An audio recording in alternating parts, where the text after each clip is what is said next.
ইসেকুলেশন হয়েছিল, মানে মাল বেরিয়েছিল। না হওয়া পর্যন্ত কি কোনো পুরুষ থামে? মামলার জন্য তো এগুলো লিখতে হবে। চুপ করে আছেন কেন? ভিতরে ঢুকছিল না ঢুকে নাই? যা যা জিজ্ঞেস করব তার সঠিক উত্তর দিবেন। কোনো ভুলভাল উত্তর দিলে সোজা জেলের ভাত খাওয়াবো। বুঝা গেছে? এবার নাম বলেন। ইফাত আরফিন শুভ্রা। বাবার নাম? মরহুম ওমর সিদ্দিক। মাতা? আয়েশা ওমর সিদ্দিক। ঘটনা কবে ঘটছিল? 2 মার্চ। সময়? রাত 12:10। কতজন ছিল? 3 জন। 3 জন? আগে থেকে চিনতেন? একজনকে,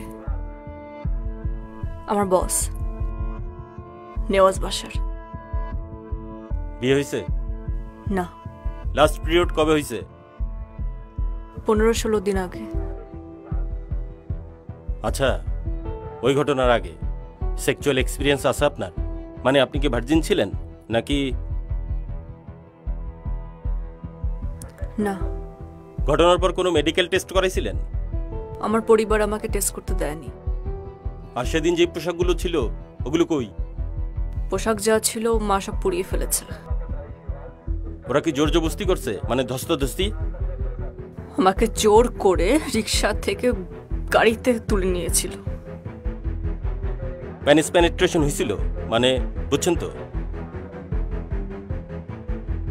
কি কথা কন না কে? মামলার জন্য তো এগুলো লিখতে হবে। চুপ করে আছেন কেন? ভিতরে ঢুকছিল না ঢুকে নাই? হ্যাঁ। সবার আগে কে গেছিল? নেওয়াজ বাশার, তারপর এক এক করে তার 2 বন্ধু। পজিশন? সবাই কি আপনার উপরে আসছিল না আপনি উপরে আসছিলেন? তারা আমার উপরে ছিল।